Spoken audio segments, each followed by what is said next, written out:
Hello light workers, how are you? Welcome to this new week. In this session, I'm talking about the frustration we feel when people don't listen to us. I'll see you in the next bit.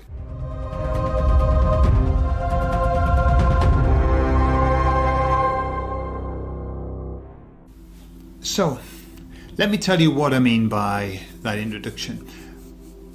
This is a very personal message, really. Since the beginning of all of the badness that happened in 2020, and long before that, let's be honest, long before that, I have been giving a message to friends, to family, to basically anybody who I could talk to. A message about what was happening, what's happening in the world, about the fact that this world is being co-opted by evil, and that basically everything that is being hailed as good is actually bad, and everything that's being hailed as right is actually wrong, and so that's kind of been my mantra. Okay, and then I started this channel, and although I started to help ex-Jehovah's Witnesses, it's kind of morphed now. I was guided to do something very different, and that's been my passion, really, is giving out, not just talking about what's happening, because God, it's getting really boring now. What's happening, we all know what's happening, it's awful, but talking about the other side of how there's hope, and how everything's going to be put right, and how we're on the right track and everything. Yeah. So lately, because of the vaccine fiasco that's going on, for example, 1,600 people, that was the last count, it's gone up now since then, 1,611 people have died after having the vaccine. Okay, now that's an awful lot of people. That's an awful lot of people, given the very short space of time that they've been working on. It's only a couple of months, And so what I was doing was I was talking to my family via the groups that we have on our phones, and we've had Zoom chats, and I can't help it. I have to tell them, please be careful. Please do your research. Don't just put that in you without looking at the research. I mean, this is my family. I love them deeply. And this week, well, a few weeks ago, my aunt had a stroke. And it was a mild stroke that caught it very quickly.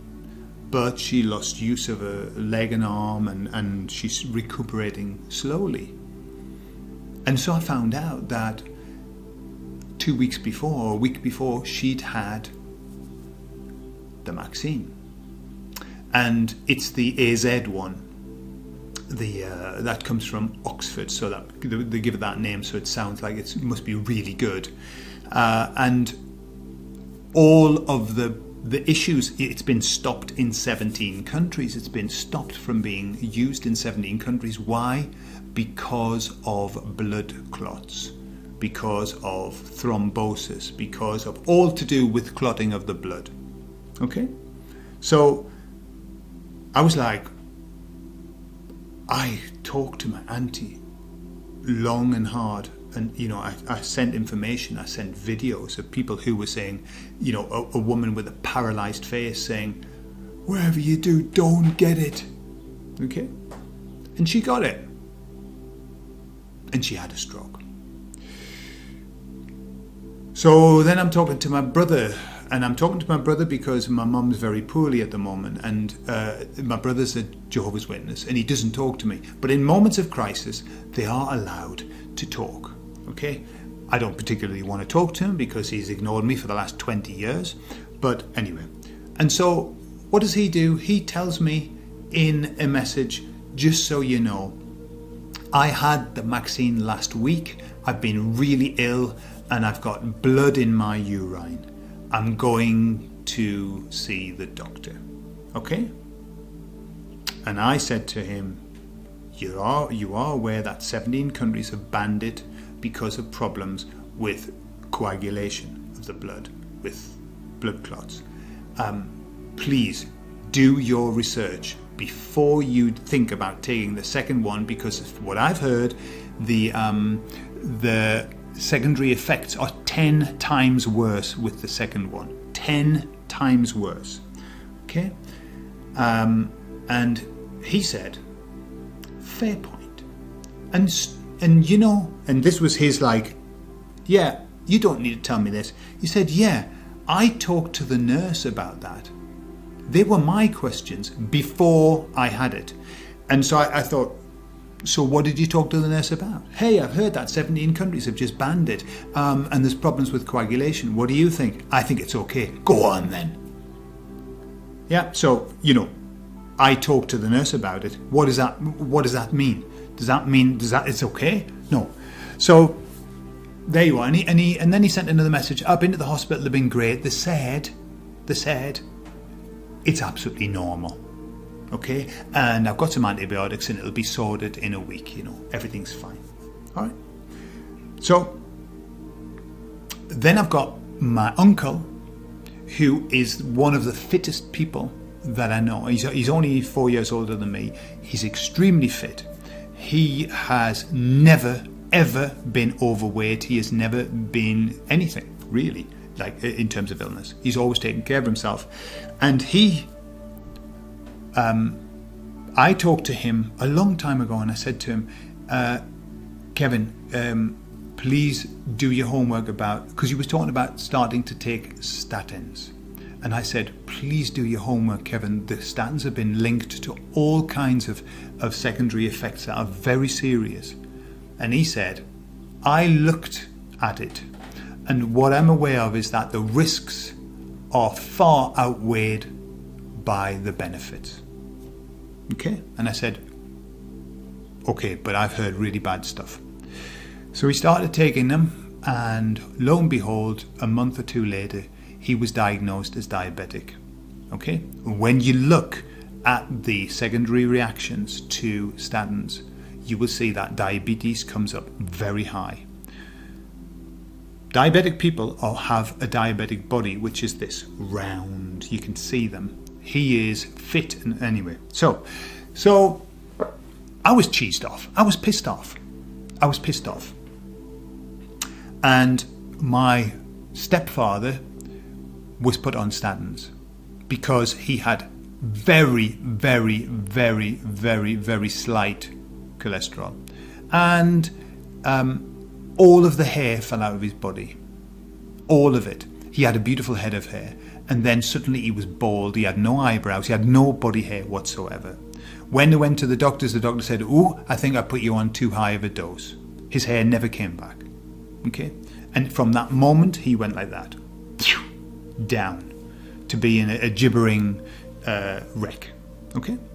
So I've got all of this happening within my family. I've got another aunt who says this. She's probably already had the vaccine. My brother's wife had it 2 weeks before he did. And he said, and no side effects. As though that was a good thing. That's it. Then that was all right then, was it? Yeah.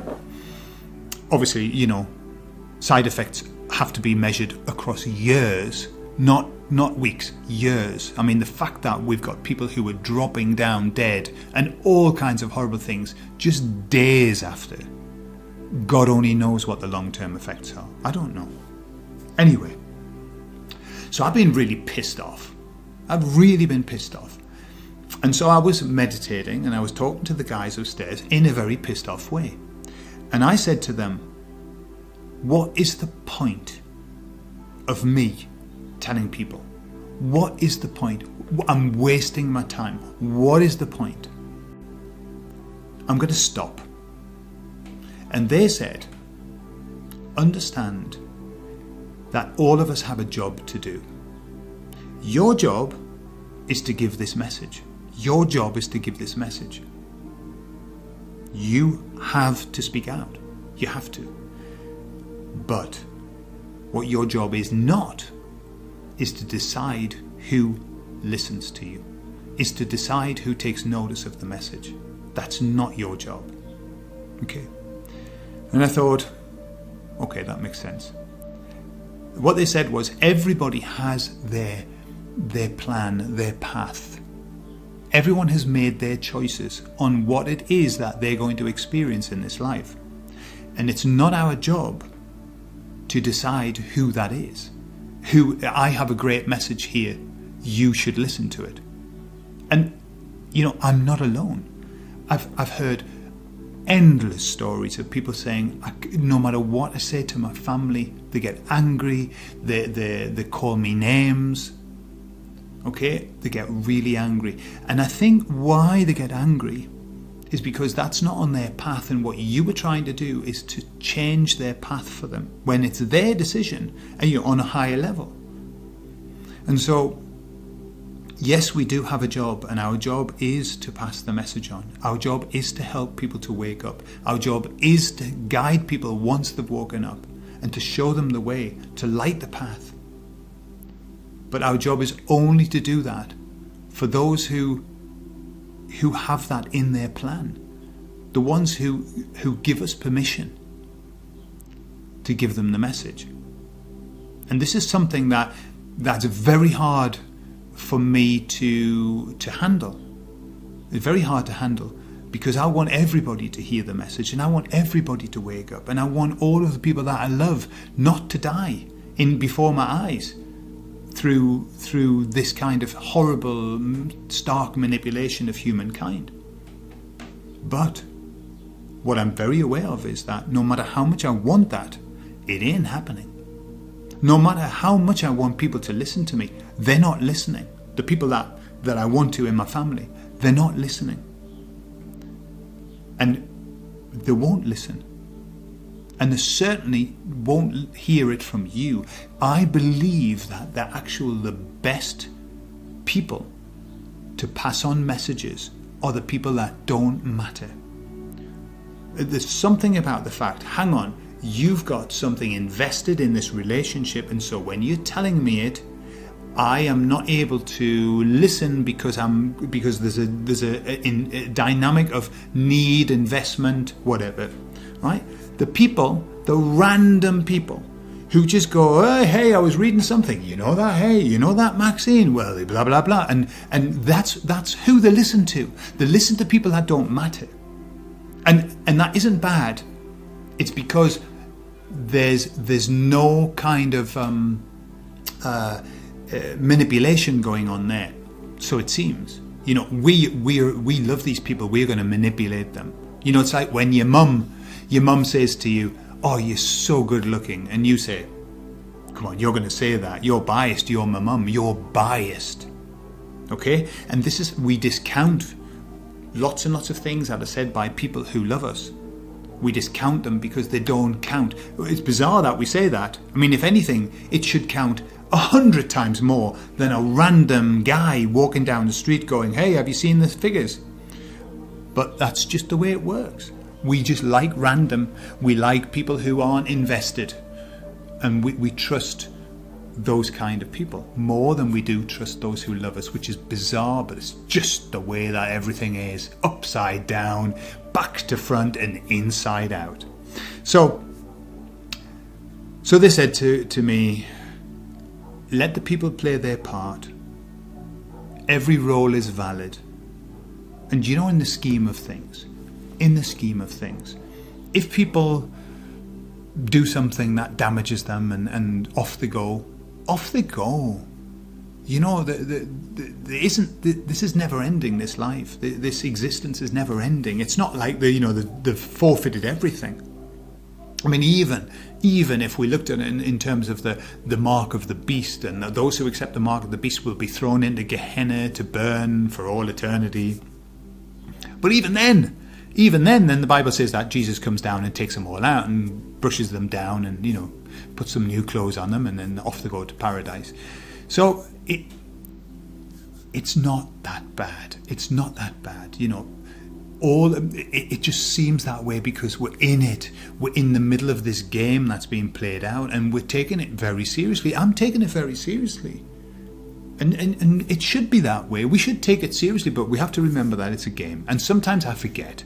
And when I'm getting really, really pissed off with my relatives for doing the most ridiculous things, thoughtless things, I have to remind myself that their path is not my path, and my path is not their path. It's not my job, and I don't even have the right to tell people how they should live their life. I don't have the right. We don't have the right. We have to let them do the thing. And what I've decided is that I'm going to move away from empathy. Okay? When it comes to these situations, I don't want to be empathetic, because I don't want to put myself in their shoes. I don't want to think like them. I don't want to know what it's like to think like them. So I'm stopping the empathy, and I'm beginning the compassion. I'm compassionate. Because compassionate, I can be compassionate, but I'm not going to agree with what you do. I'm going to be compassionate, but hey, I'm not stepping into your shoes, mate.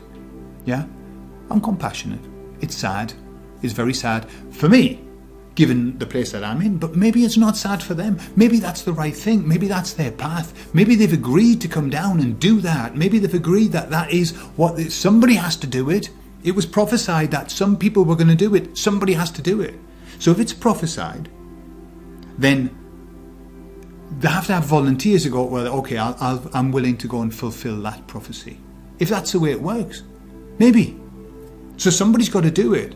And I'm just, thank God it wasn't me, because that would be awful for me. I wouldn't want to do that. But hey, it's horses for courses. Maybe they're even higher spiritual beings who are willing to come down and suffer. Maybe they're even more spiritually advanced than what I am. And maybe that's why I feel so bad about it. That's why I get angry about it, because maybe I'm just not as developed as what they are. Who knows? I don't know. Or maybe they're just idiots. I don't know. But they've got a right, as much as I have, to choose their path, just as I choose my path, just as you choose your path. Okay? And so, that's all I've got to say on that. There's a bit of a funny session, but it's what's been happening to me, and I want to share it with you, and I want you to understand that to protect ourselves, we've got to understand that this is not our responsibility. The most that we can do is take care of ourselves.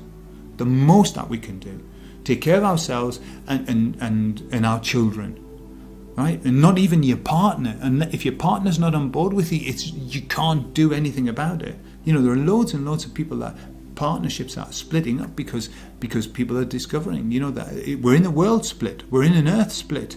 The earth is splitting, and so we've got to go we've got to follow our hearts and let other people follow their hearts as well. All right, okay. Enjoy your week, and I'll see you on Friday, hopefully with something a bit more uplifting. Hey, but by the way, Saturday was incredible. Did you see the amount of people that were walking, doing the Freedom March around the world? Like millions around the world. It was incredible. London, all the news said it was hundreds. They always do. If only they would use that same type of calculation to talk about the figures of the COVID. Yeah, if they only they did it, but they don't. They do it the opposite way. Yeah, there are hundreds of people in the march, and there are millions of people infected. Wrong way around. So, you are not alone. We are not alone. Look, watch the videos. It helps a lot. Watch as many of those as you can. Watch how many people were marching. Look at the faces. Look how happy they are, all together, soaking up that energy. Look how wonderful they were. Even in the rain and the snow, they were out there. We're not alone. This is not over. Everything's getting better and better. The group is getting bigger and bigger. There are more of us, but they're just not the ones that we want in. That's all. The ones that we want to come into our group perhaps don't want to. They've got their path to walk. Okay? All right. So patience. We need patience. Patience. Give me a little patience, Lord. Exactly. Good song, that. Okay. See you on Friday. Bye.